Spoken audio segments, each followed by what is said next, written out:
The past, which seemed distant and unimportant, takes on new contours in his thoughts. My former life lost meaning after coming to Bashino. With this realization comes the realization that his new life and the trials he is experiencing are now his only reality and new truth. His new life and the trials he is going through are now his only reality, and he admits, "But here I was able to make new friends and create new memories." These words speak of a newfound hope and camaraderie that gives him the strength to move forward. The force that propels him forward meets echoes of the past in the face of a misty-eyed woman. However, after leaving the tutorial, they too dissipated as if an illusion. Her words hint that even new connections can be fragile and unstable, like a dream that can dissipate in the morning wind. The fragility of the new connections is emphasized by the protagonist's reflections. Most likely, my friends are now living on Earth. His inner monologue shows that despite all the variable circumstances, there is something unchanging and eternal about remembering loved ones. In the memory of loved ones, what seems eternal and unchanging, he finds a hard confession. They probably don't remember me anymore, nor the past in Bashino. His revelation of losing touch with the past and being isolated in the new world sounds like an echo of loneliness reflected in his lost gaze. The reflection of his lost gaze is suddenly broken by the exclamation of his companion, "Ah, clear, amnesia?" Her reaction, mixed with surprise and insight, diffuses the tension of their dialogue, offering a new explanation for the fog of obscurity shrouding his past.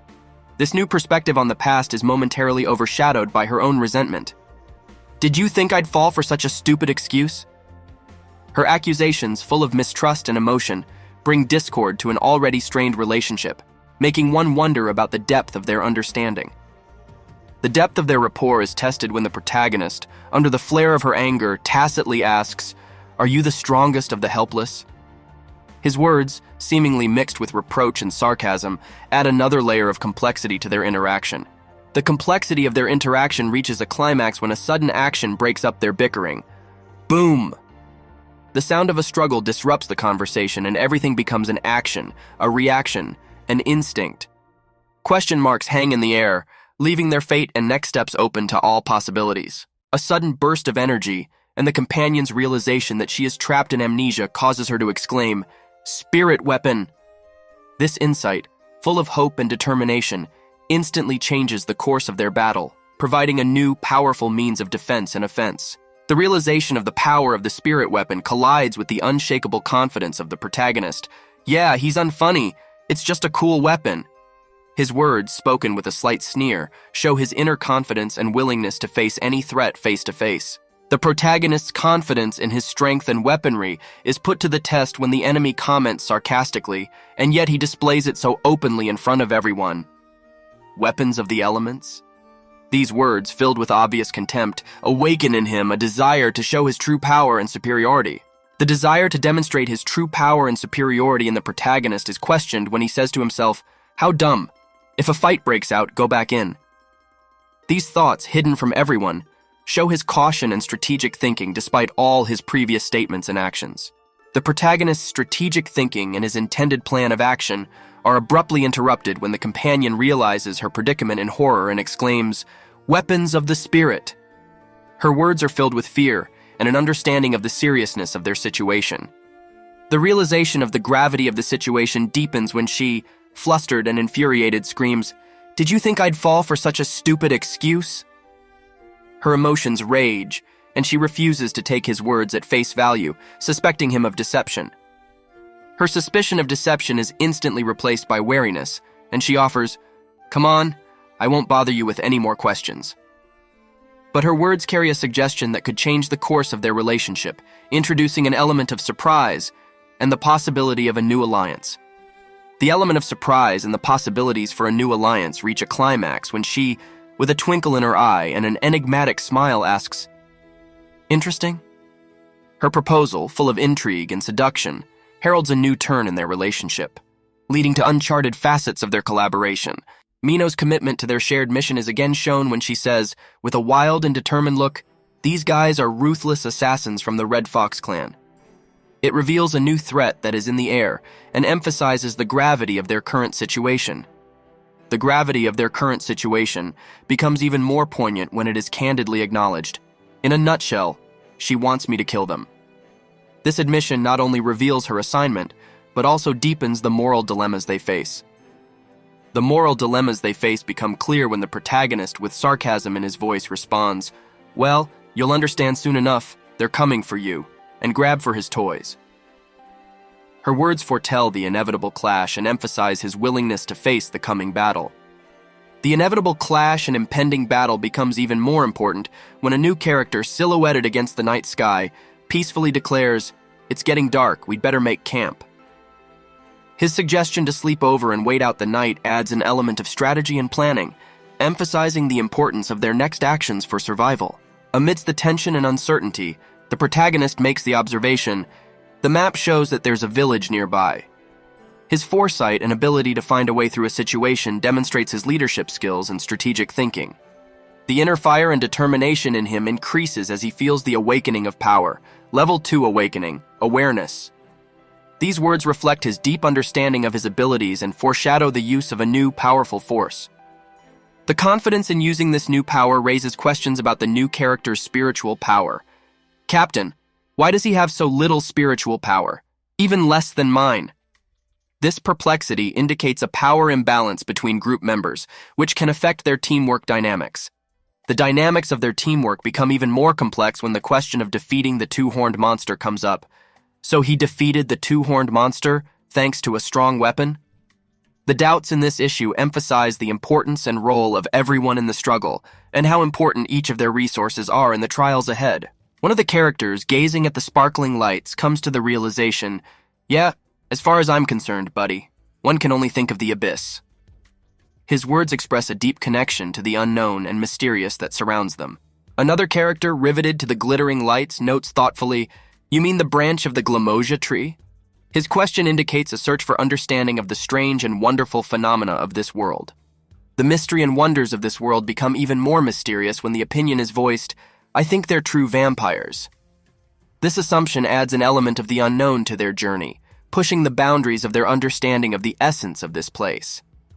Finally, immersed in reflection, the protagonist says with conviction, "Though the demon Bashina said this weapon is mediocre, apparently it is valued very highly here." His words express confidence in his strength and importance in a world where values and importance can change depending on context. In the midst of the battle, the dynamic instantly changes when the companion exclaims, "They're coming!" Her words are filled with anxiety and tension, while the sounds of an approaching enemy ring through the air. The tension of the struggle intensifies when she, confused and stunned, shouts to her comrade, "What's wrong with you? They're coming!" Her questions and the sudden realization of danger keep him focused on the threat. The focus on threat shifts abruptly to a willingness to act as she pleads in desperation. "You do have a gun, don't you? Kill them all and that's it." Her voice is full of desperation and insistence, calling for an immediate and decisive response. The answer comes firmly and unwaveringly when the protagonist discreetly utters one word, "No." His decision not to panic or give in to the orders of others, but to act on his own judgment, emphasizes his independence and leadership skills. The man looks at his companion in amazement. "I gave my sword away. Some of the sentries asked for it." His voice is full of bewilderment when he asks, "You just handed over your weapon like that?" In the shadows of the night forest, enemies surround them, but the woman stands firm, answering with a chuckle, Hey, asshole, your sword will serve me well." Her confidence knows no bounds even as she continues, "At least I'll drop red paint no matter if you're with or without a gun." A crowd of enemies are gathering around them. Like shadows among the trees, they are ready to attack. "Called us all in to deal with two?" The sarcasm in her words is palpable. "Let's kill them quickly and head back." Their tactics are simple and brutal. "Haven't seen blood in a while, little ones?" Her voice quiet and dangerous, like a whisper of death, and at the same time, the man marvels at her strength. I'll finally get to see her true abilities. He's ready for battle, ready to see what she can do. The fight is heating up. "Kill them!" shouts one of the enemies as the duo of heroes meet their attack. The swords glittered, and the silhouettes of the enemies fell one by one under their powerful blows. The red-haired warrior shows off her power. The glowing eyes and the immense energy radiating from her seem to say, "Mach!"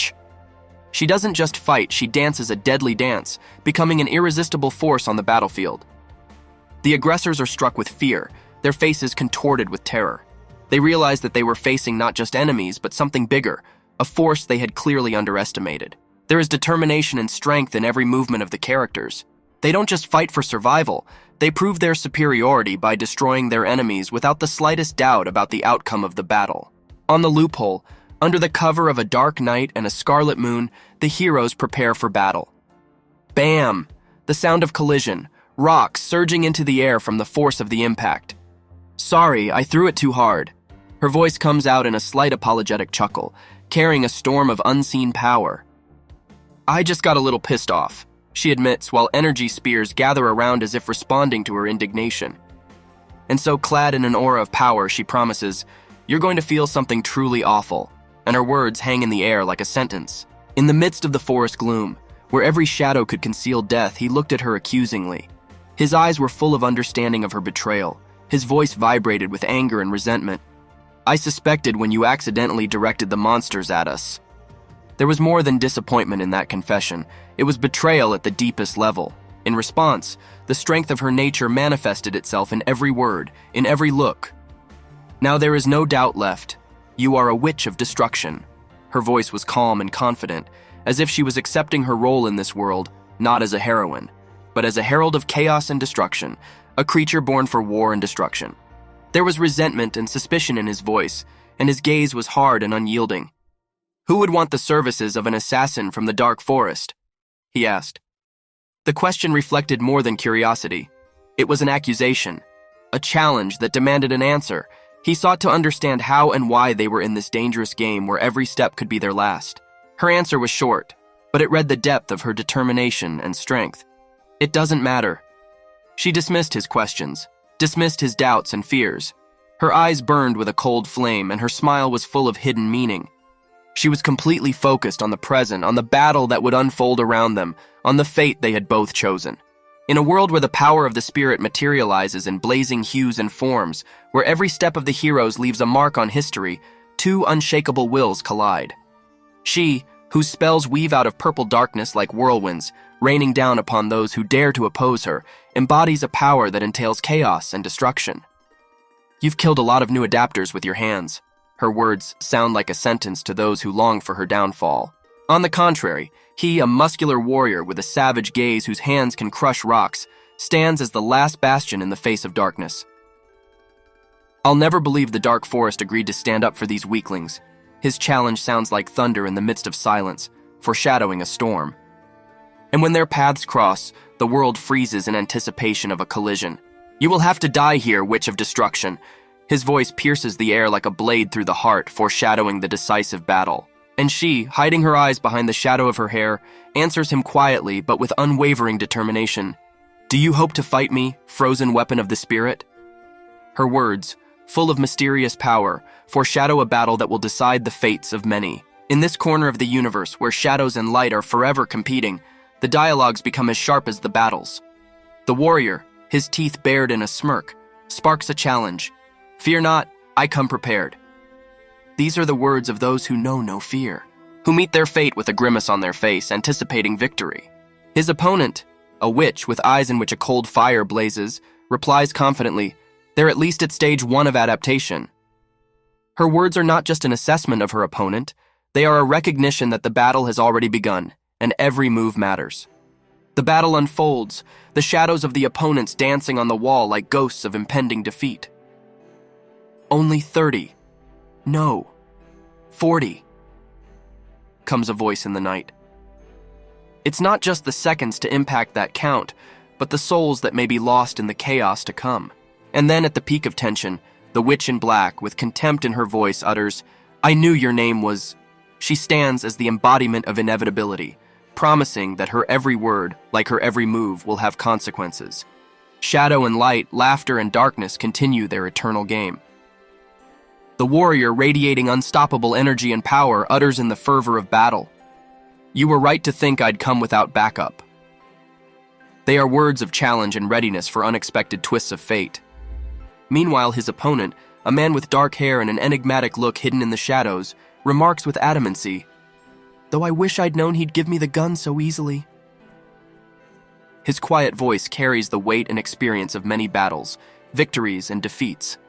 On the battlefield, where one giant with white skin and dark stripes reminds us of ancient and mighty creatures, exclaims, I wouldn't even have to call a handyman. They are words of confidence in their power and self-sufficiency. And the witch, standing amidst the swirls of magic, sets the pace of the battle, the anticipation of battle glowing in her eyes. Black Forest, even you're here. I see you have a lot of free time on your hands. Her words flow in an icy stream. They are full of hidden meaning and hints of long stories and secrets yet to be revealed. The battle builds up like thunderclouds heralding a storm. One of the giants, whose face reflects wild instincts and boundless rage, utters a stern confession, "I consider it an honor, witch of destruction." His words carry a coldness that penetrates deeper than the tip of a blade. The murk of darkness around him boils like the blood of ancestors who thirst for war. Black Forest Blot, Master of Red Ice Adaptation Stage 3. His title sounds like an incantation summoning ancient powers to battle. Meanwhile, the witch, whose words are as chilling as her gaze, responds, "And really that's the honor, since you're going to let's go on a little longer." Her response reflects cold determination and a desire to see it through. A somber man whose appearance was shrouded in shadow contorted his face with the pain of loss. "Hey, the master of memory loss, I'm sorry." His words are heavy, carrying the weight of lost memories and the burden of the unknown.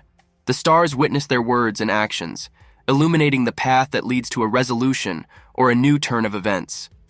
A witch gazing at the stars awakens echoes of long-ago memories.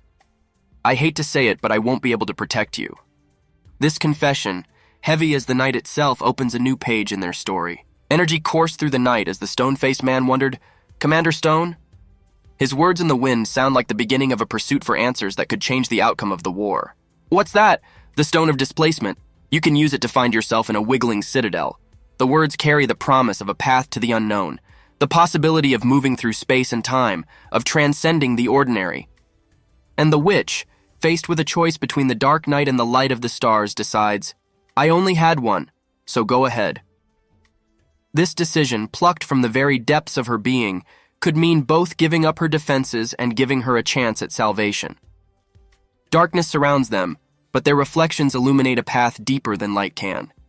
The words, full of regret and possibility, echo like an echo in the night. I wonder if it had been in our hands then.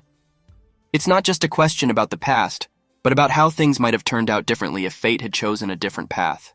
Thoughts continue to revolve around possible realities, and with a heavy weight on his heart, the question is asked, what would Yoon Juan be like now? Time stands still waiting for answers that may never come. If there was a chance to go back in time, would you go back? A question is asked that can change all memories and decisions, an agonizing desire to change what has already been done. And the witch, her voice full of determination, says, "Did it occur to you just now to ask such a thing?" Perhaps she realizes that even in a world of magic and power, some things are unchangeable and must be accepted as they are. In the somber silence that resonates with questions about the past is an answer that reflects firmness and determination. Wouldn't go back. This is an emphatic statement coming from a man whose eyes exude a steadfastness that rejects the possibility of returning to past mistakes. The witch, whose life has been far from easy, admits with a smile imbued with the wisdom and bitterness of experience, "I haven't had the easiest life." Her words carry the weight of the past, which she accepts without regret. "If I do die, it will only be today, and know that I will not go back in time." These words of the witch hovering over the earth reflect her outlook on life. Live in the present, don't look back at the shadows of yesterday. And at the end, at the moment of decisive confrontation, when swords and magic are ready to clash, the declaration is heard, "You will not die today." These words, full of determination and defense, could mean a promise of protection, or a last chance for redemption. The story reaches the climax of a whirlwind of emotion and magic. The clash of elements, swords, and arcana of magical spells tears the fabric of reality. 14 flashes of the King of Fire!" yells one of the heroes, his voice reflecting not only his power, but also the ancient spells he wields. He rushes forward, carrying with him the power of a blazing vortex, ready to wipe out the barriers in his path. The sounds of battle mingling with the roar of magic create a symphony of battle. 4 begin the flashes of the King of Fire. His enemies meet the challenge by summoning their forces to oppose the might he carries. And in the midst of this chaos, flashes and echoes of past battles come alive in every movement and spell. The flash of completion, these words mark the end of the epic struggle, the last chord in the symphony of destruction and creation. Every hero, every enemy becomes part of this never-ending story, where fates intertwine and every choice, every battle leaves a mark on eternity. In a world where magic and might tear the very sky apart, an epic battle reaches its climax. The mighty warrior, the embodiment of strength and fury, spews forth streams of pure fire like the greatest of dragons, his cry of "is" resonating in space, declaring an indomitable will to win. Forces collide in a whirlwind of battle, where every blow can be decisive, and every move carries the possibility of ending the battle. The backlash, born in the heart of fire and strife, throws the enemies away like leaves in a storm, their fall marked by the word "few." After an explosion of power and passion, a battlefield covered in shards and ash reveals the winner. The warrior who remains standing, with a gleaming sword in his hands, is like the last guardian in this chaos, his strength and determination unwavering. And in the echoes of the battle, the witch, the observer of this rout, cannot hide her amazement, her words, "How did he? How can it be?" echo in a world where even the impossible becomes reality in the blink of an eye. In the shadows of the ongoing chaos, where magic and destinies intertwine, our witch finds a moment to reflect. By giving the whole corpse to us? I thought he was just a fool. Her words carry irony and perhaps some admiration, bewilderment at an unexpected gesture or action that goes beyond ordinary perception. "Nice weapon, eh? Completely careless," the man responded, his tone steeped in darkness that might suggest sarcasm or an underlying respect for the spirit weapon, for its power and potential. "For being so reckless," continues the witch, the words sounding like a judgment, a recognition of the risk and danger that such fearlessness brings. "Gave up his swords, some of the nasal cartridges. It marks a sacrifice made for a higher purpose, a sacrifice that is the epitome of heroism or desperation. In the end, with the image of a ruined battlefield in the background, a man standing alone amidst the flames and devastation is noticed, just being insanely brave. This admission of courage, or recklessness, ends the thought, leaving questions about motives and consequences. In the shadows of the post-Beatles world, two figures engage in a dialogue full of mystery and subtext. The witch, addressing the dark figure, asks a question brimming with uncertainty and searching. "Who are you?" It is not just an inquiry into identity, but an attempt to understand the entity in front of it. The answer that follows seems to echo in the back of my mind. Who am I? It is a reflection of an inner search, a question asked by anyone confronted with an unexplored aspect of their self, or a fragment of the past lost in the fog of war. The next exchange, however, seems more personal, more poignant. "Have you forgotten?" These words may carry a deep history, previous interactions, or lost memories, a shared history that they both share but that one remembers better than the other. Finally, with surprise and a note of vulnerability, the witch replies, "You know who I am, eh?" This affirmation may mean recognizing one's own importance or reputation that cannot be forgotten, or it may present a challenge that stimulates deep self-knowledge. Against the thickening twilight of reality, shrouded in drama and mystery, the characters exchange lines imbued with deep emotion.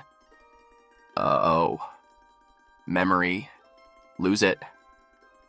The man asks the question, as if confirming or comprehending the loss of memories that may have become the lot of both of them. "Give me the stone of return. I lost it," the witch asks, her words expressing urgency and need, indicating the importance of an item lost in the chaos of battle. "Do you even know how expensive he is?" Her question sounds almost like a reproach, as if trying to remind of the value and significance of what was lost. "Get it if you want it," her interlocutor replies with adamancy, giving her the choice and responsibility to seek it out. Finally, like an echo in the night, it resounds. For some reason, it's so hard. It could be recognizing an internal struggle or the unpleasantness of the situation they both find themselves in. On the darkened stage, the drama continues. Anger fills the voice of one of the characters. "No, nothing. I lost such a thing because of you." His words sound like an accusation, heralding a loss, perhaps important and valuable. The witch, her face filled with doubt and disbelief, responds, her words reflecting deep self-awareness. "See, you know everything." Her reaction may be an admission that her interlocutor really does know more than she allows herself to show. "What do I know?" she asks, the words imbued with irony and defiance, emphasizing the gap between their perceptions of the situation, between their knowledge and understanding. The climax is a simple but powerful confession. I am a human being. These words perhaps emphasize the common thread of humanity that binds them together despite all that has happened. In the glow of the stars under the cover of night, our heroes face new mysteries.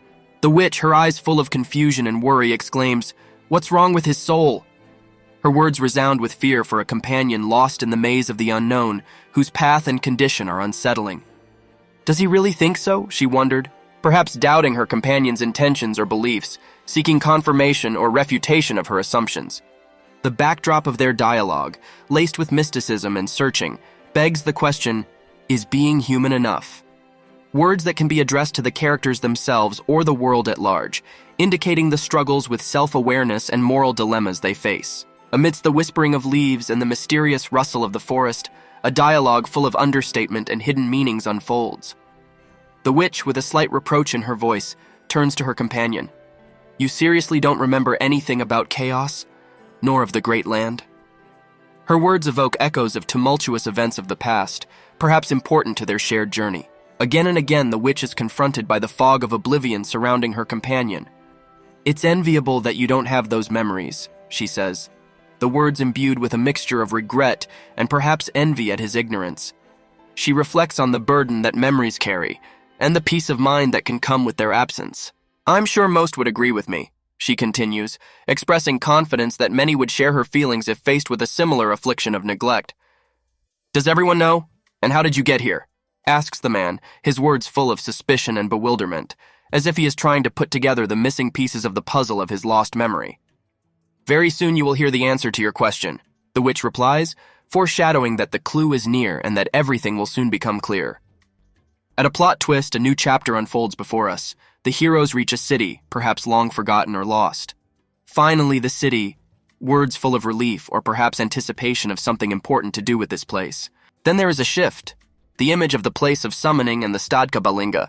The words suggest some mystical or important location for the story, perhaps key to further events. Suddenly, the situation escalates. A character's words interrupted by exclamation points indicate an unexpected revelation or the onset of a critical moment requiring immediate attention. And crisis immediately follows. Screams and chaos, the words "save," "don't save me, we're lost," and "Jesus," wafts of panic and despair as the characters find themselves at the center of a raging sea of events, foreshadowing a new twist in their story. The characters continue their journey through a world filled with meaning and discovery. The witch, puzzled and surprised, comments on the number of people and the chaos that has engulfed the area. "How many people? Is it really here? How did we get caught up in the chaos?" Her words emphasize the suddenness and unpredictability of the events that came upon them. The man accompanying her makes a stern remark. "Don't ask anyone else that question. It may be a warning or advice based on experience, a caution against divulging information that could be dangerous or have unintended consequences." The witch continues, perhaps pondering the fate that has brought them to this world of the dead, a place surrounded by secrets and filled with mysterious chaos.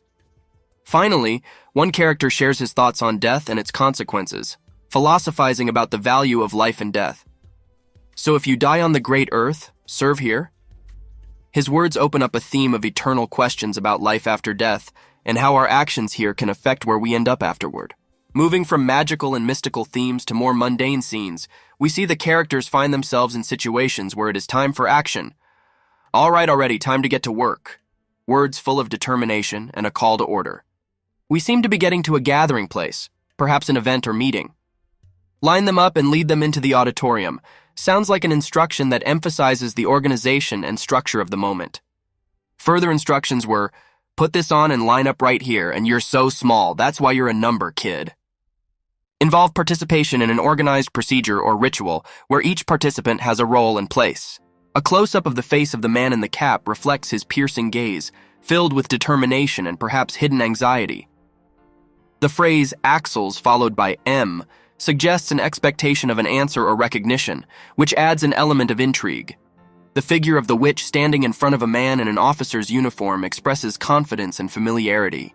Her words, "It just so happens," and "We know each other, just let me pass, please," suggest a request for forgiveness or permission to pass on, which may be related to a past or present event. The words, "I'm sorry, face, the setting has changed. Now all who covet leadership must present a certificate," indicate a change in rules or order that requires additional legitimization to achieve status or position. A man and a witch casually exchange remarks, perhaps relating an unexpected twist in their situation. She's waiting for a response, and his questioning look indicates a lack of understanding or surprise at the information he's just shared or learned. The witch, with a thoughtful yet determined expression on her face, ponders what remains to be. This expression may foreshadow some important choice or decision she has to make. The officer standing before the witch states with confidence and calmness that he has left the certificate. His demeanor and facial expression indicate a sense of accomplishment and confidence in his actions. The witch, holding the documents in her hand, questions the possibility of resolving the issue in a different way, which hints at finding an alternative path or solution outside of the established rules. The officer is pleased to note that the identity has been confirmed, indicating the completion of some procedure or verification important to further progress in their dialogue or interaction. An officer approaches a character in a trench coat to ask for a certificate, and the officer replies that he doesn't have one and asks if he can do without one. This dialogue emphasizes that there are strict rules or procedures that must be followed. The witch, with a clear sense of weariness and frustration, asks for help, referring to a past acquaintance. Her facial expression and words indicate a difficult situation in which she hopes for understanding and support. The officer categorically states that you cannot enter the auditorium without a certificate. His firm stance and facial expressions emphasize the immutability and importance of the rules in this situation. The character in the cloak seems dazed and unsure of his actions, while the witch seems confused by his unexpected reaction. This interaction and dialogue suggests that the actions of the character in the cloak may disrupt the established order, leading to tension in the scene. The face of what appears to be a witch with intense emotion. Her eyes glow red, which could express anger or determination. The text in the cloud indicates her possible intentions to use force to accomplish a goal. A man in a cloak releases a glowing object from his hands, which may be magical or a key to some event or process. This action seems to be a critical point in the story. Silhouette of the same character standing in front of a large metal gate, which may symbolize a new phase or transition in history. The text accompanying the image emphasizes his confidence in knowing what is going on.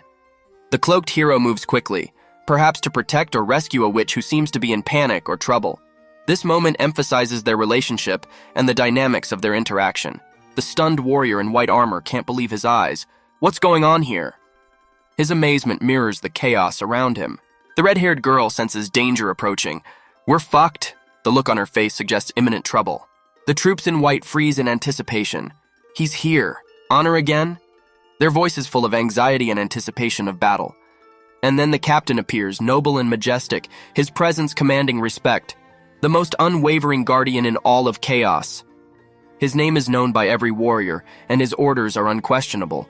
The captain majestically orders, Agaris, there has to be a stop.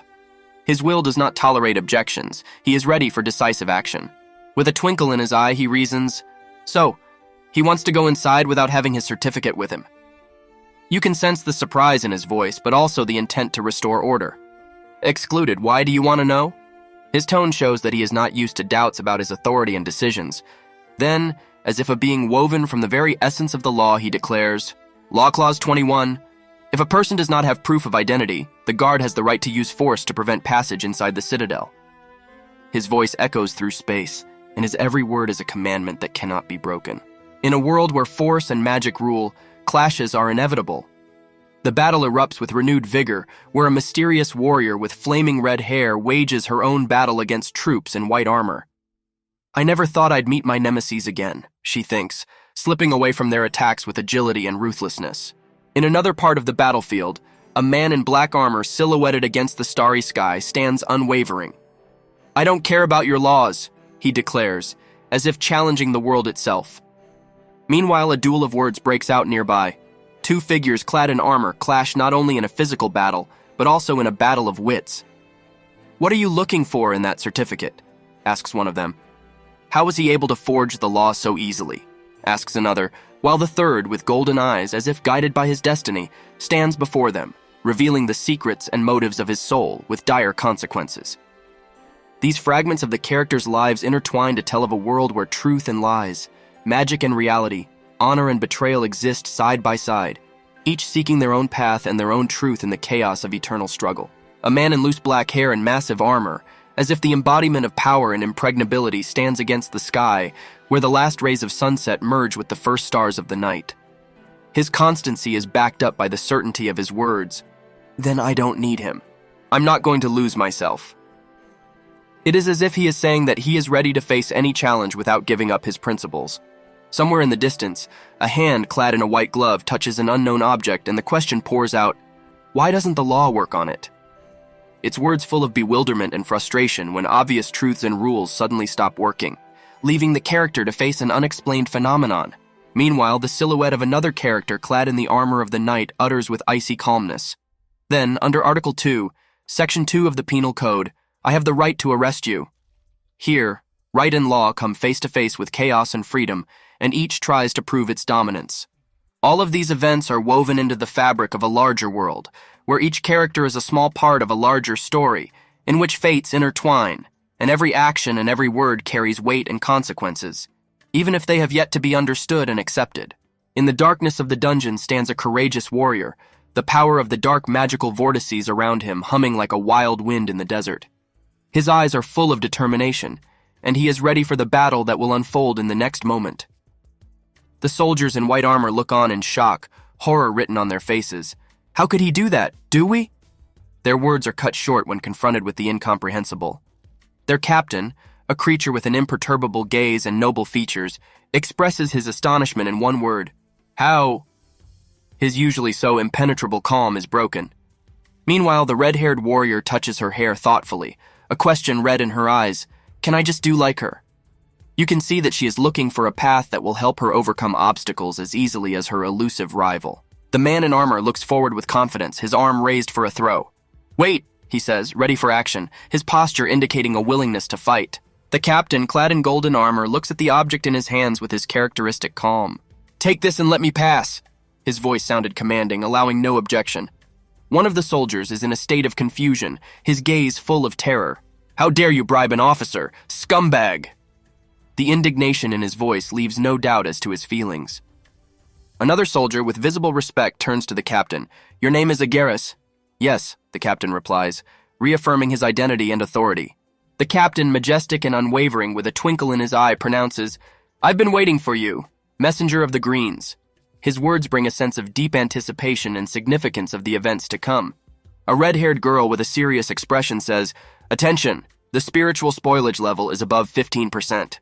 Her eyes are determined. She senses the urgency of the situation and calls for swift action. Spiritual spoilage. I hope I don't have to explain what you need to do. It's like she's testing the readiness of others to fight an invisible threat. And I know everything myself, she adds, emphasizing her independence and knowledge of the case, her confidence and independence leaving no doubt. Spiritual spoilage. Did you come to know nothing? Her words reflect a concern that not everyone realizes the full seriousness of their situation. The following image shows an hourglass shrouded in a mysterious blue light. It's a unit that's loaded with everything here. Our souls are distributed in advance. A voice echoing in the silence tells of the strict order and predestination of fates. And once the sand reaches its end, the words leave hanging in the air a foreboding sense of the inevitable. The officer in white armor looks at his interlocutor with respect. That's why lineage is valued so highly here. He shares wisdom, pointing out the importance of heritage and ancestry. The next shot shows an arm in armor, shackled in chains. Saw how he held himself, a reflection on character and resilience even in the face of captivity. Finally, the man in black armor gives thanks. Thanks to the koi, I have smelled his fragrance.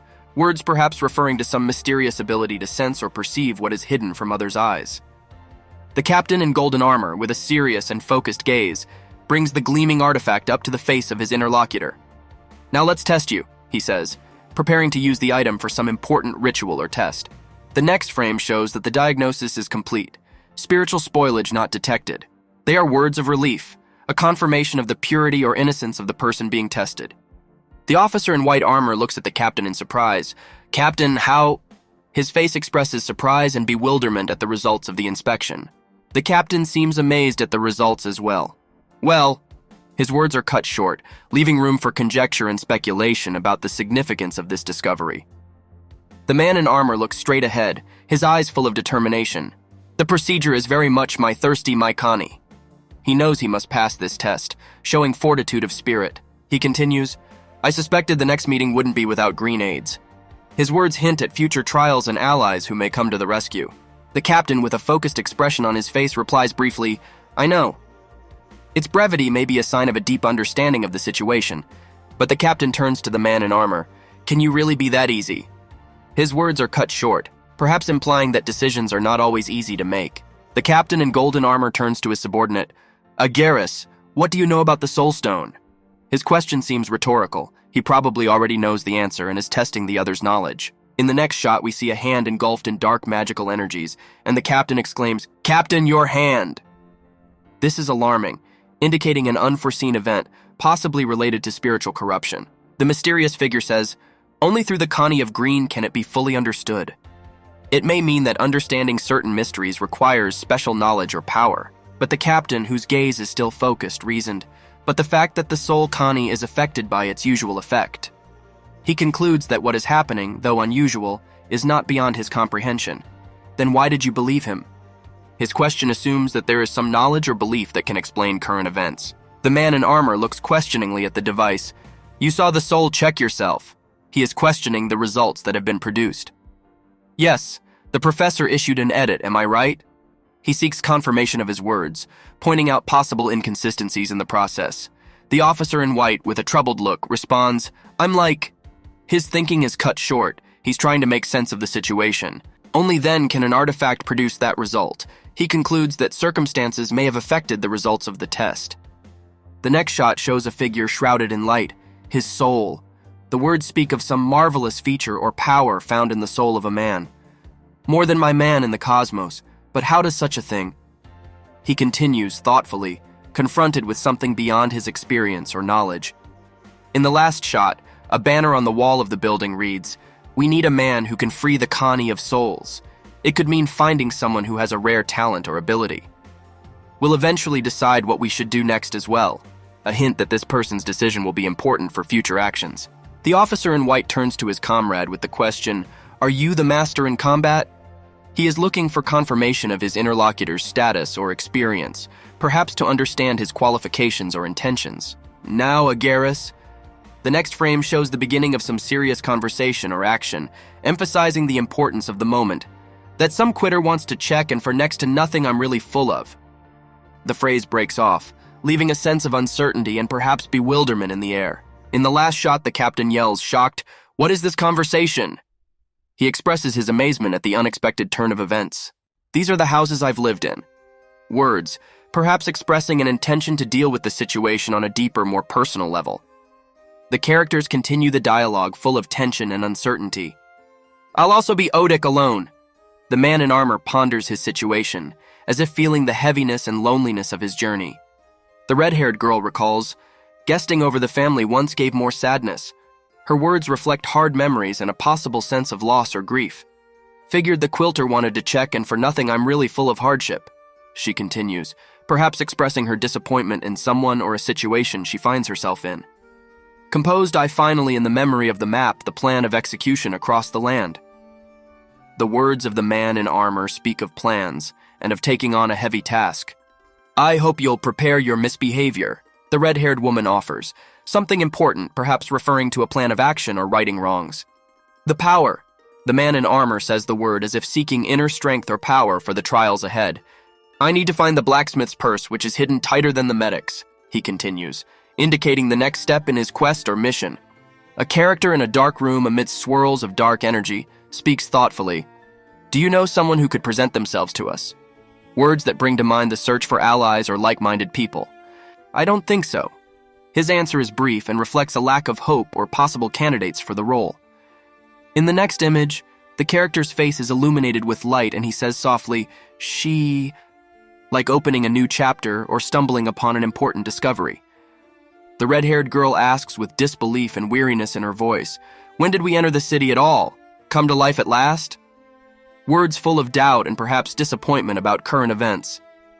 The last shot shows her determination, willing to go your own way. This sentence may represent a choice or decision to be made. A. Her question leaves room for an answer, for dialogue, or a decision yet to be made. One says, "I'll be alone," as if predicting a future full of struggle and challenge. "Isn't that runaway cruelty? Picked it up and dropped it." The red-haired girl expresses resentment, perhaps feeling betrayed or abandoned. Or did you think I would really leave you to your misfortune then? She continues by questioning his judgment or decisions, suggesting that her intentions were different. You lost me right away, that's enough, he says, perhaps indicating that their relationship or competition had a decisive outcome from the beginning. You'll only get in the way from here, he suggests, suggesting future actions or parting of ways. You and I are different, Hiro concludes, emphasizing their differences and perhaps the incompatibility of their paths or characters. The characters are at the threshold of a decision, their shadows stretching against the light, foreshadowing meaningful change. So find your own way, are words filled with determination and recognition of the need to go your own way. Suddenly, the dialogue is cut short by an exclamation, "Wait, ee!" A shout that can mean an attempt to stop or change the course of events. You don't even know where to go. An expression of doubt and uncertainty about another character's plans or direction. I can just ask the CLA, perhaps offering a solution or an alternative path. Ask me. I know everything here. A confident response that suggests knowledge or experience to guide or assist. And so, before plunging into a new chapter of their journey, the hero turned to his companion. I need a good blacksmith. This was not just a statement of necessity, it was a sign that their journey was far from over, but was only gaining momentum, and new challenges lay ahead of them. The heroes of our story stood at the threshold of an ancient building, their silhouettes clearly outlined against the background of glass doors, through which bright light penetrated. I think I know where he might be. Shall I show you? Offered a companion with a look full of mystery and promise. Come on, the hero replied succinctly, his voice sounding determined, ready to follow the hint of fate. But before he stepped onto the next step of his journey, he glanced back as if bidding farewell to a past that could no longer hold him. But first, he began, but his words were cut short as they entered the semi-darkness of the courtyard. Looks like the boys here have business with me. They heard voices from the shadows where figures lurked, laughing and taunting them. Ha ha, found him. The cackling of one of them echoed across the rocks. He's got a great sword, doesn't he? The one that's all glowing? I said no such thing. But the companion was not confused. She was ready for any challenge. Who the hell are you? Watching if life is precious. Her voice sounded threatening, yet restrained, as if she were offering them one last chance to back off. And you have a sharp tongue, don't you, redhead? Parried one of them, not hiding the irony. His words carried danger, but also an unwitting confession. They knew who they were dealing with, and that this encounter could cost them dearly. The atmosphere heated up as the tension reached a fever pitch. But you'd better watch your words. The voice of one of the villains sounded deafeningly, its tone full of menace and hidden power that was just waiting for the moment to fall upon its foes. Because our little council doesn't like to be scolded, the other continued, his words like a warning of an invisible boundary that the heroes were not to cross. Their silhouettes stood out against the red light that flooded the stage like a harbinger of bloodshed. If you don't want to get a sword from him, give me a sword here quick. The threat was clear, and it hung in the air, filled with greed and avarice. This road is toll road, by the way, says. They spoke of tribute, of tolls for the rite of passage, and it was as old as the city itself. The hero standing in front of them didn't move. His gaze was calm and unyielding, his steadfastness like a challenge to those who tried to intimidate him. I don't want to. His answer was short, but there was a sense of unwavering determination in it. Small? He only repeated their words, giving them back their own taunt, showing that he wasn't going to give in to provocation. Their confrontation was heating up by the second. What? Hey, don't you realize what you've gotten yourself into yet? The voice of one of the thugs was full of mockery and self-confidence, but there was also confusion in his eyes.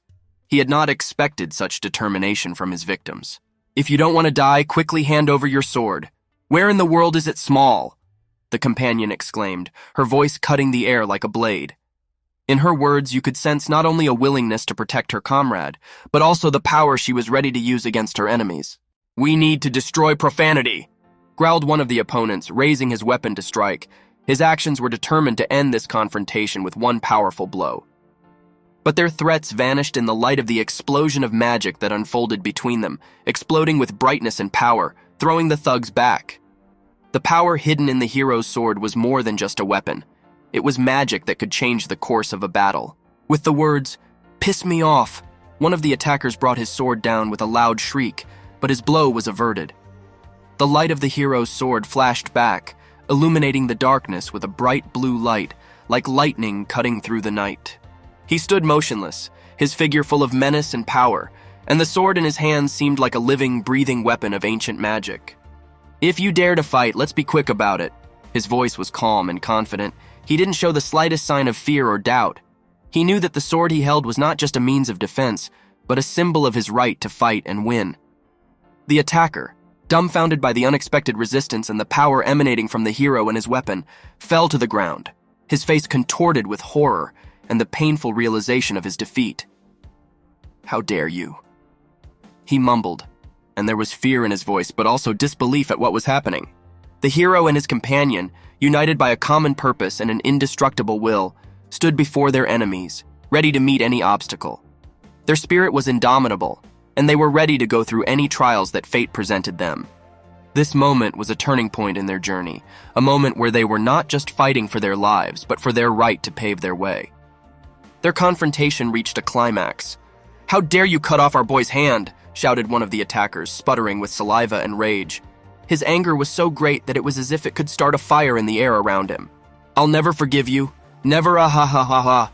His screams echoed off the walls, filling the atmosphere with promises of vengeance and the pain he wished to inflict in return for his loss. "You will give your life for the mutilation of our little brother." Another voice echoed the threat, and though it sounded more subdued, it had the same relentlessness and determination. But our little one's still alive, Rasur," came the reply, full of cold confidence. "What's going on?" In the voice of the hero was heard not so much a question as a rhetoric, emphasizing his willingness to accept any outcome of the battle. "Show him the power of brotherhood." The command is given, and the attackers, united in their anger and thirst for revenge, are ready for another attack. The hero, standing in the light of his sword, embodied not only physical might, but also moral fortitude. His gaze was calm and focused. He was completely immersed in the moment, ready for every next move of his enemies. In an abandoned building, where the echo of footsteps and falling dust create the illusion of presence, the characters in our story come face to face. She, in her red cloak, stares boldly into his eyes, asserting her sole mastery of the situation. He, wielder of green magic and mysterious powers, responds to her with calmness, apparently confident in his abilities. In this silence, only their voices are heard. He mentions a familiar person, seems to be pondering the similarities between him and his interlocutor, perhaps a hint of commonalities in their loneliness or their choice of path. The next moment bursts with a whirlwind of magic. He addresses his opponents as if rebuking them for underestimating his strength. The energy he summons seems capable of changing the outcome of a battle. Finally, you can feel a hint of nostalgia in his words. He recalls the times when he fought unknown enemies fighting on this land. Words and memories intertwine with the power he displays, creating a portrait of a warrior for whom battle is an art and every action is part of the big picture of destiny. The night city is shrouded in mystery. Its rooftops are witnesses to magical events that are hidden from the eyes of ordinary passers-by. On one such rooftop, a flash of violet light splits the darkness, a sign of a hidden battle or spell cast into the sky. She seems to recognize her part in the act, summoning magic with ease as if it were just a game. Her eyes brim with wonder and admiration when she hears that the roof was destroyed for the sake of summoning magic. "What's the big deal?" Her words reflect bewilderment. She doesn't see the boundary between the everyday and the magical worlds. Their journey continues and they approach the forge. "There's the iron mortals," he says, pointing to the smithy, as if the crafting world has its own magic, no less significant than the one they use. The largest forge in the city, where craftsmen create wonders out of simple metal. "Do you want to order something?" she asks, standing in front of the door to the forge. Perhaps this is the place where their paths will cross with the fates of other heroes whose stories are also closely intertwined with this dark but full of wonders world. Inside the forge is buzzing with activity. The master blacksmith, cheerful and full of energy, explains with a smile that it will take time to produce the order, a sign that he values the quality and craftsmanship of his work. His gaze is sly, and his hands never seem to tire. The question about the density of orders in the forge opens a dialogue about the deputy director, who, according to the master, is particularly busy today. Tension is in the air, but it doesn't touch him. His world is a world of fire, steel, and creation. The blacksmith then offers the finished pieces instead of waiting for an order. In this sentence, you can feel pride in your work and confidence that every object created in this forge is worthy of attention. The sword is the epitome of a blacksmith's skill. When we add the stone to the hilt, it will be completely finished. Words that emphasize that even in the world of magic there is a place for handwork, and that sometimes it is the real magic. The enthusiasm of the young apprentices of the forge shines in their eyes. They are eager to participate in the creation of something great, their voices full of impatience and excitement. "Mentor, let me do it," they exclaim, their excitement infectious. The master, the epitome of resilience and confidence, has no doubts about his ability to complete a difficult job. His confidence that he could create a weapon worthy of the greatest warrior is undeniable. The scene with the sword in the master's hand symbolizes the transmission of his art and craft wisdom. He promises that whoever can lift this sword will become a deputy blacksmith. It's not just a weapon, it's a symbol of heritage.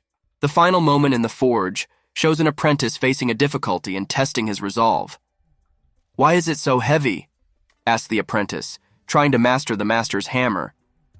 It's a reminder that the road to mastery is long and requires not only strength, but also consistency.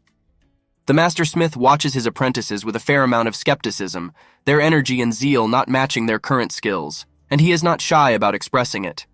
His words are like a cold shower for young people, full of ambition but not yet ready for real challenges. Suddenly, one of the students, determined to prove his worth, loses his balance and rolls sideways when his attention is diverted. "Hey, where are you going?" His surprise and confusion at this moment reflect how far down his path to mastery he still is. The words, "Wait, you can't go in there," a warning, perhaps of a hidden danger or an area where students are not allowed to enter. This adds an element of mystery and suggests that there is secret knowledge or places in the forge that the apprentices are still growing and learning to reach. The last scene shows another character, perhaps a traveler or adventurer watching with interest. His words, "Is he really a traveling blacksmith?" hint at surprise and perhaps admiration for something unusual that sets this blacksmith apart from the crowd. The master blacksmith expresses doubt in the abilities of his students, emphasizing the difference between mastery and their current skills. His words seem like a challenge to his students, expecting more from them. But there is also a sense of warmth in his words and perhaps even hope for their success. Suddenly, one of the heroes, perhaps an adventurer, decides to accept the master's challenge. "So I'm the deputy here for the day?" His confidence and determination shining in his eyes as if he was already anticipating success. Moments filled with tension when things go wrong. The master stares in amazement at the unexpected turn of events, his face reflecting excitement and worry. "Oops, broke." The words come out of his mouth in a moment of failure. Master in a state of anger, his emotions overwhelm him and he cannot hold them in. Strong words reflecting deep feelings fill the air of the forge, illuminating it with the dark colors of his frustration and passion for the craft. There is conflict in the forge. The master blacksmith, full of anger, points out the consequences of his apprentice's careless action. Emotions boil over, and he does not hide his irritation at what has happened, emphasizing the importance and cost of his labor. Another student, puzzled and embarrassed, stands back watching, and his interlocutor only adds to his embarrassment by calling his actions clumsy. The third character, perhaps the one who caused the trouble, is shown with his head down, full of regret and disappointment in himself. He admits that the task has been more difficult than he anticipated. The final picture shows a master blacksmith who seems to doubt the sincerity of his apprentice's apology, his patience tested to the limit. The situation is a reminder that craftsmanship and artisanal labor require not only diligence, but also respect for the process and its results. The tension in the forge reaches a climax when the master smith speaks with undisguised anger about the significance and value of his labor spent to create a rare item. He emphasizes that his work has no price, and that damages caused by negligence cannot be recovered. The student being challenged looks distressed and stunned, realizing the seriousness of the situation. He seems caught off guard by these accusations and the consequences of his actions. The next moment, the master grabs something from the student's hands, demonstrating which object was the object in dispute. This is the moment of truth, and his gesture lays bare the gravity of the moment. The other apprentices watch with fear and bewilderment, realizing that something serious has happened that could have far-reaching consequences for everyone present and for the forge itself. The master smith holds the object of his anger in his hands, appreciating its value. He speaks of the years of labor it took to achieve the craftsmanship required to create such an object. His words emphasize the greatness and uniqueness of his work. He then raises the object into the air, and his voice is filled with confidence that it is indeed a work of art worthy of being called the Horn of Granjal. This moment emphasizes his pride and commitment to the craft. The character responsible for the incident looks confused and humbly asks if he can continue working at the forge. His question about returning to blacksmithing shows his desire to right a wrong and continue his apprenticeship. The master blacksmith gives a decisive command. "Guys, close the door." His determination and authority are undeniable, creating a sense that the day will leave an important lesson for all present at the forge. The students, upon hearing the order, readily and enthusiastically respond, "Of course," emphasizing their dedication and desire to be of service. Their enthusiasm and eagerness to help, even in moments of strain, is indicative of a strong team spirit. The young man in the master's shadow expresses his respect and willingness to follow him, his tone full of gratitude and reverence. "Come here," are simple words, but they carry the weight of the moment. The master blacksmith presents his place of work as the best workshop in the city, where iron mortals become proficient in their craft under his guidance. He is proud of his students and his accomplishments, and his invitation to use the best tools and equipment is an expression of his confidence in a young person's abilities. Master and his apprentice, and the master, with a slight reproach, reminds them of the necessity of taking care of their instruments. However, "Granjal's horn, where did you get it?" His question emphasizes the significance of the lost object and leads to the idea that every tool and material in the workshop has its own value and history. The young man declares his success with confidence. His face reflects self-sufficiency and readiness for new challenges. "Got it myself," he says, emphasizing his independence and strength. The master blacksmith, surprised and perhaps delighted by this revelation, asks about the details.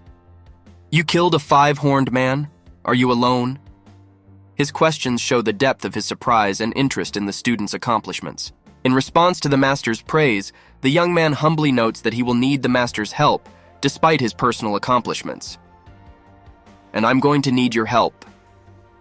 He recognizes that even strength and skill require additional training and mastery. But the way he looks at the knives, about to use them again, but the sudden realization, "Knives, stop, knives," suggests that there is another challenge or discovery to come.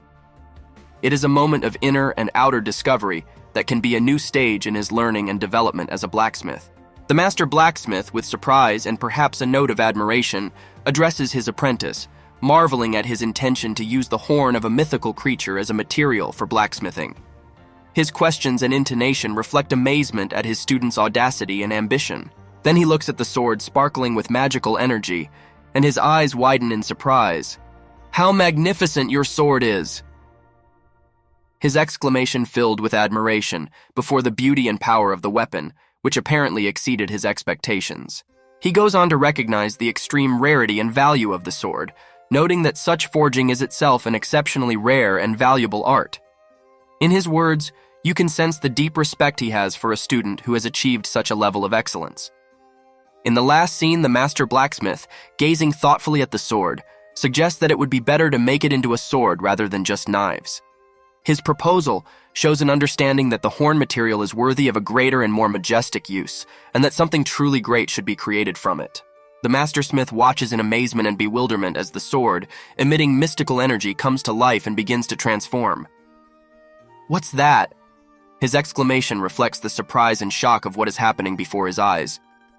In the next moment, the mastersmith seems stunned and even a little worried about the magical properties of the weapon. Apparently, he realizes that the sword has a living soul, which is unusual even for his experience. He senses the special psychic energy contained within the sword and wonders how this is possible. This revelation causes him to think more deeply about the mysteries of his craft and the mystical elements of his world. A sword that evolves, changing its form in the process of magical manifestation. The words of the craftsman emphasize that this process is a unique and rare phenomenon that will change their understanding of blacksmithing. The weapon continues its mystical transformation, and the master smith asks a rhetorical question about the new name that must accompany such a change. True, when a spirit weapon moves to a new stage of life, its old name disappears, he reflects, emphasizing the deep connection between the weapon and its spiritual essence. The next scene takes us back to the practical problems of the forge, where the craftsman notices that there is no more material to work with. The young man calms him down, assuring him that there is more material. "It's okay, there's more," he says, suggesting that the resources for their craftsmanship haven't run out yet. The master blacksmith, looking at the young man in amazement, asks where to get more material from. His surprise underscores that he did not expect this response, and perhaps it points to hidden stockpiles or unexpected sources of materials he did not know about. Master Smith, marveling at the mention of the beast's 5 horns. This discovery awakens a new hope or admiration in him, anticipating great possibilities for his art and for future projects at the forge. The young man offers his assistance to the master blacksmith, saying that he can start the work and the master will guide. The student's self-confidence and willingness to take responsibility and learn by doing is expressed in his words.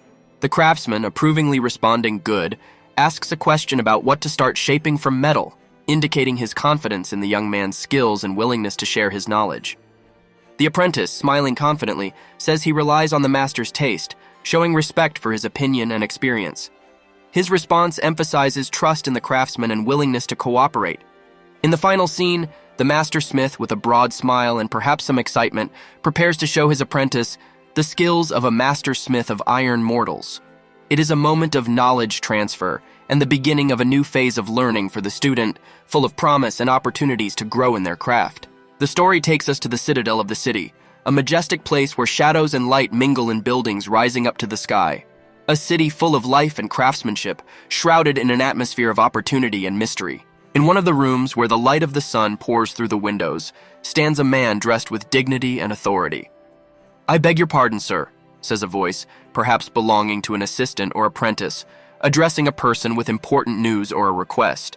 The following scene shows this man, the chief steward of the citadel, in a moment of reflection or decision. His or her eyes are staring off into the distance, perhaps pondering an important message or event that has just happened or is about to happen. He is introduced as Korin Cyber, a key figure in the governance of the city, a man who makes important decisions and leads the citadel through hard times. His wise and focused appearance suggests that he weighs every word in action, realizing their weight and implications for the city and its residents. We have before us a scene from the office of a high-ranking official, where the conversation is interrupted by the unexpected question, "How did this happen?" Deep interest and concern can be felt in his voice. He listens for responses that appear to be about a mishap or accident, perhaps related to safety or an event that has impacted the city or its residents. The reply comes with confusion and apologies. I didn't get to see that." Stuttering speech and an unsure tone indicate that the speaker feels guilty or depressed about his or her oversight, that the man was found unconscious, which only adds to the official's alarm. This could indicate an assault or accident that may have had serious consequences.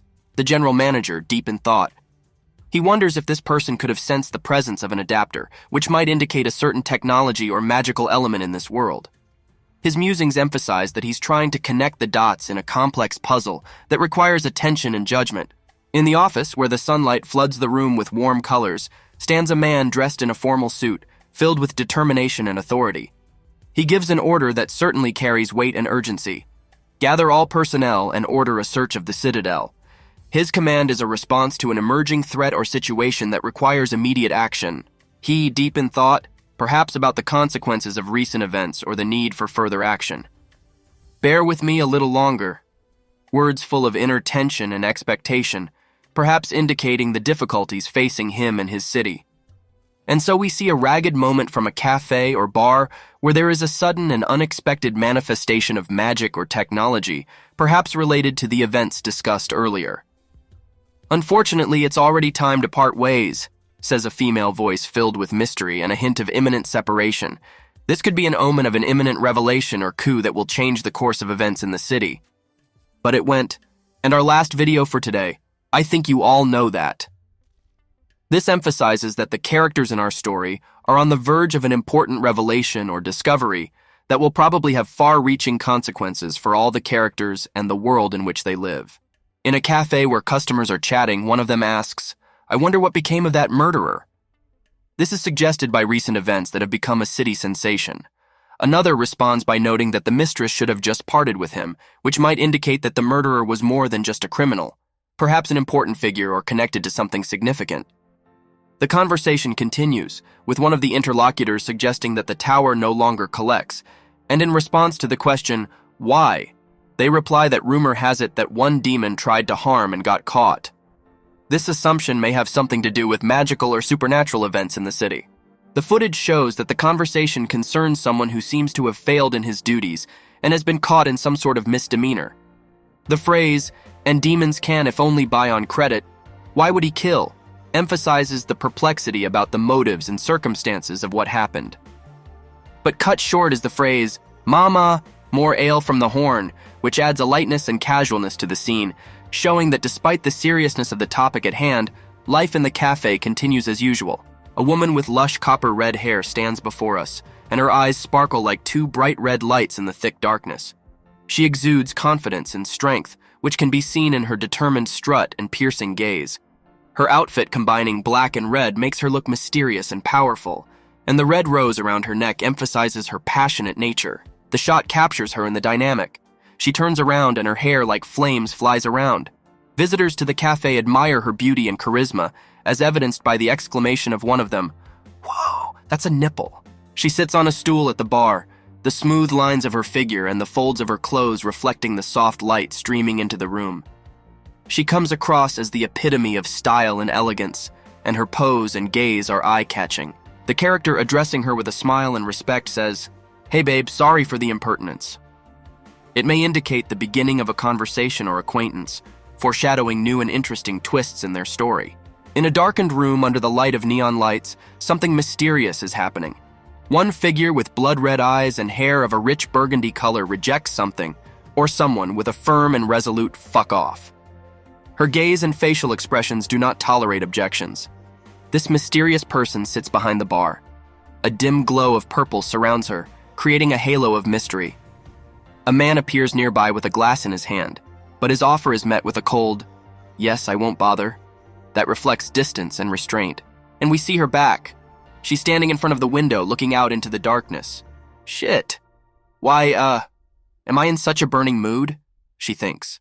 And we begin to sense her inner conflict, her irritation and insecurity, something tormenting her, leaving her feeling dissatisfied. And so the character reacts to a sudden occurrence. Her hand tensely clutched something precious, a magic crystal radiating light under the light of the setting sun. "Find me," sounds an order full of determination and strength, hinting at the beginning of a serious quest or trial to come for this mystical character. The bar scene unfolds further. There are scattered cherries on the floor, an overturned glass nearby, and a puddle reflecting the light. "Well, that's right.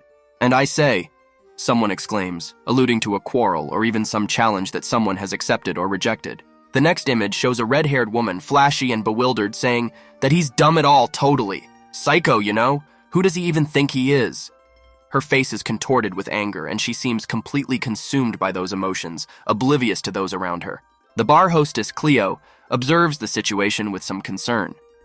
"I've had my fill, that's enough. Even if you get drunk, control yourself." Her words reflect care and perhaps experience in handling such situations. It is presented as a stabilizing force in this chaos of emotions. So the red-haired woman turns to Cleo with a question that seems rhetorical. "You can win over any man. Why waste your time on him?" She continues, looking off into the distance. "Well, it's just, when I look at him..." The words cut off, leaving questions in the air. It could be a hint of hidden feelings or a deep connection that is now shrouded in mysticism and innuendo.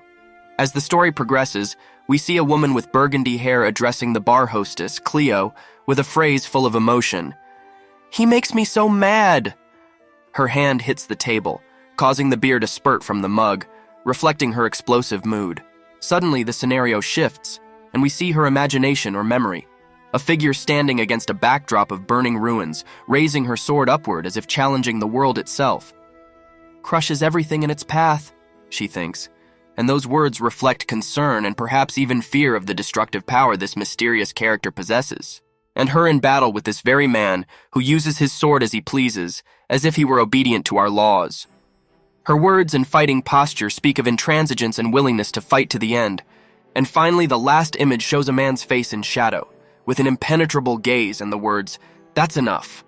They sound like a verdict or the end of some inner dialogue, as if he had made some important decision. Emotions continue to simmer in the bubbling cauldron of our history. The red-haired woman loses her composure, her words punctuated and full of irritation, and constantly says weird shit. Her fatigue and frustration with someone or something becomes palpable. Her in the midst of battle, surrounded by destruction and fallen warriors. "You do realize that Kos is a simple world, so why are you being so reckless?" She asks a question that sounds like a rebuke or a reflection on whether it's worth continuing a struggle that seems pointless or even self-destructive. a man whose face is hidden in the shadows. "They're not people anyway," he says, which may indicate deeply held beliefs or even the separateness of his world from the world of those he considers strangers. We see him and the red-haired woman together, their images contrasting. She is full of life while his face is a mask of death. "You and I, different," she admits, and that word different hangs in the air like a verdict on their relationship, calling into question the possibility of their coexistence. In the final chapter of our story, the red-haired heroine returns to her underlying sadness. She sits in front of a mug of beer, her eyes full of reflection and fatigue. "He makes me feel like a nobody," she blurts out, reflecting her internal struggle and sense of lost significance. But she seems to be addressing Cleo. "And me and you, Cleo. We're all trying to survive as best we can."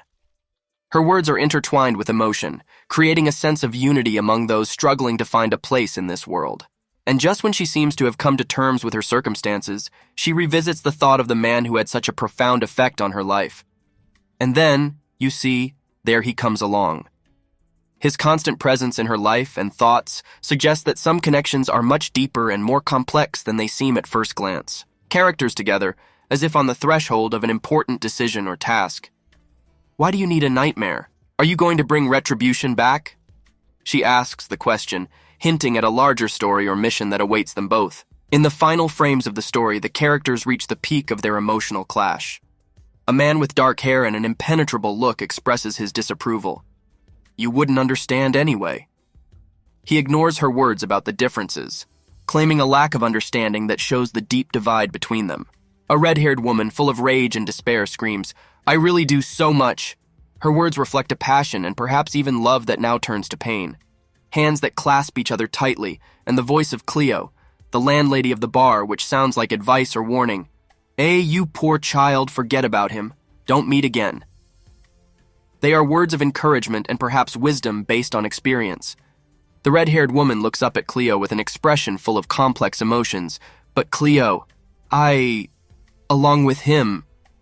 She recognizes her connection to the man despite all the warnings and inner conflicts, hinting at the inevitability of their destiny to be together. The storyline of our epic tale reaches a new twist where tension and foreboding build to a fever pitch. Cleo, the bar hostess, looks serious and caring as she warns, "You really could die." Her words emphasize the dangers facing the characters and perhaps foretell the sacrifices that will be required in the near future. The answer to her warning comes quickly and with some mocking audacity. "Why scare? Why should I die?" The heroine doesn't take Cleo's words seriously, either out of disbelief in the actual threat or because of her own bravery or determination. A breathtaking moment. A bright phoenix-like creature bursts into flames of gold, filling the frame with light and energy. It is a symbol of rebirth or a powerful transformation that can herald a new chapter in the character's life. And then we see a dark figure with an important message in his hand. A letter from the captain of the Northern Gate Creighton, recipient, Lord of the Black Desians Mino. And the word Keraton hangs in the air, adding intrigue and uncertainty to the next steps in our story. This hints at a wider network of events and connections that will determine the future fate of our heroes. In the first shot, we see an imposing character in ornate armor who asks with dignity and some irritation, "Why would you have this Viking send me letters?" His attire and furnishings suggest his position of authority and perhaps displeasure at a breakdown in communication or unwelcome news. The next moment shows the red-haired heroine, perhaps in a moment of understanding or revelation, as she holds a scroll or artifact in her hands. "Are you the Witch of Destruction?" Her words and facial expression may express surprise or realization of some important role or truth. A dark figure in the background says, "It's impolite without introduction, but we'll leave the formalities for later. I have a case for you." It suggests the beginning of some secret plan or mission that may need immediate attention. We see an image of cruelty or pain when someone screams in agony or rage, "Ah, ah, ah, ah, ah, ah, ah." This scream may signify an accident, attack, or other moment of extreme stress or distress. As the story progresses, we are gripped by a sense of climax, where the forces of darkness and light collide in a decisive confrontation. It begins with a powerful image where an ominous figure, engulfed in a dark aura, utters words full of menace and foreshadowing. "There's no way you're coming through here." Man, stunned and frightened in the face of a huge monster, shrouded in mystic energy, who asks, "How am I supposed to fight a monster like that?" It is a reflection of his helplessness and perhaps desperation in the face of an unimaginable threat. We are then plunged into a moment of intimate struggle with inner demons as the hero whispers wistfully and with painful realization, How to survive in this world? It could be a metaphor for all their struggles, external and internal, in a world full of chaos and destruction. And in the last shot, we see two characters, one of whom is perhaps trying to remind the other of something important. Did you forget we're at the forge? But gets only a confused and bewildered reply. No, it's just... This exchange may hint at a loss of direction or meaning. This new footage continues the story with a suspenseful plot and dramatic moments. In the first image, we see a powerful being, shrouded in darkness and energy, who towers over the characters as a symbol of an insurmountable threat, with a power before which they are perhaps powerless. But the character recognizes his powerlessness to face the unknown, saying, I can no longer. My tools don't even scratch it. It's too complicated for my level. It is an expression of desperation and an admission that he is faced with a task that exceeds his abilities and skills. The character's face full of determination, with drops of sweat and possibly tears, which emphasizes the emotional intensity of the moment and the struggle he is having not only with external obstacles, but also with himself. And his eyes, full of determination and will to fight while he hears the words, It's the way you look that matters. It can be a reminder that true strength lies not in physical might, but in the ability to overcome one's fears and failures by keeping faith and determination. A man, face to face with a dark force with an inscription of the meaning of a ruined world. This could symbolize his internal struggle or even a literal confrontation with forces that seek to destroy. Mystical black substance that explodes and spreads, which may be a metaphor for the expansion of dark forces or the beginning of some catastrophic event. And here's a character who experiences shock and fear when faced with an unknown and potentially devastating phenomenon.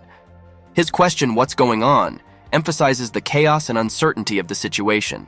The series concludes with a monumental scene with a huge monster, exuding sinister energy, before which the characters seem small and defenseless. It may portend a final confrontation or a critical moment in their struggle for survival and victory over the darkness. A dramatic scene unfolds before us where a monster, the embodiment of overwhelming power and terror, bursts forth from the depths of darkness. The depressed hero, perhaps realizing that fighting against such a force requires a united effort, shares his thoughts on the need for support. The situation escalates when another character deliberately accepts the challenge, emphasizing the importance of acting decisively and with purpose. It can be both a call to action and a recognition that it's time for bold decisions. Shock and horror grips the character as he faces what may prove to be the biggest threat of his life. Perhaps he realizes that in the face of such a creature, he will have to find unknown reserves of strength within himself. Finally, the character is gripped by panic and despair, realizing that facing such an adversary could be deadly. He searches for ways to escape, calling himself to action and fighting for survival in this world of cosmic clashes of good and evil. We have before us a picture full of suspense and mystery. In it, a figure standing in front of a huge and eerie silhouette acknowledges that all the horrors they have encountered may only be a dream, an attempt to deny or perhaps realize that reality is sometimes more complex and terrifying than any nightmares. The next image shows the character in contemplation. Perhaps he is questioning the nature of what is happening and his role in these events. His easy laughter can express both skepticism and underlying excitement in the face of the unknown. A cry of despair breaks the silence, a character trapped or in danger calling for help. It is a reflection of his helplessness and fear, and perhaps a call to action to save not only himself but others as well. A thrilling moment where the character faces the embodiments of his fears and enemies. The shadows surrounding him create a sense of dread and imminent confrontation with his own demons. The scene is packed with tension and emotion. One of the characters, possibly the protagonist, looks straight into the face of danger, his words expressing determination and defiance. Damn, it's just a dream.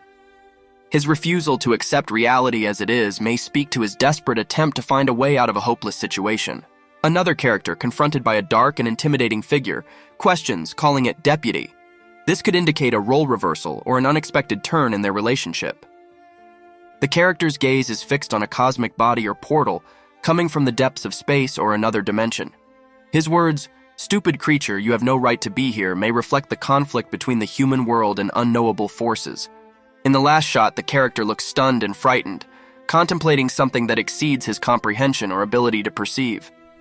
His sweat-washed face and tears reflect deep emotional distress. In these powerful shots, the story reaches a new climax. We see a huge, menacing creature rising amidst the destruction and chaos. The desperation and helplessness of the characters is palpable as they face a reality that seems too horrible to be true. The heroes battle an unknown force, desperately trying to resist it. Tense moments of struggle, expressed in every movement and look, emphasize the gravity of the situation and the seeming impossibility of victory over an overwhelming enemy. With words that can be both a question and a denial, how can such a world even exist? The characters realize the insanity of what is happening around them. The phrase may reflect their struggle with the incomprehensible and awakening to the harsh reality of their world. In a world where darkness and light battle for supremacy, one man stands at the edge of these two forces. Focused, with bright golden glasses, his gaze through the darkness seems to explore the very essence of the conflict, emphasizing its determination and power. The shadows take the form of giant monsters, their roars filled with defiance and rage.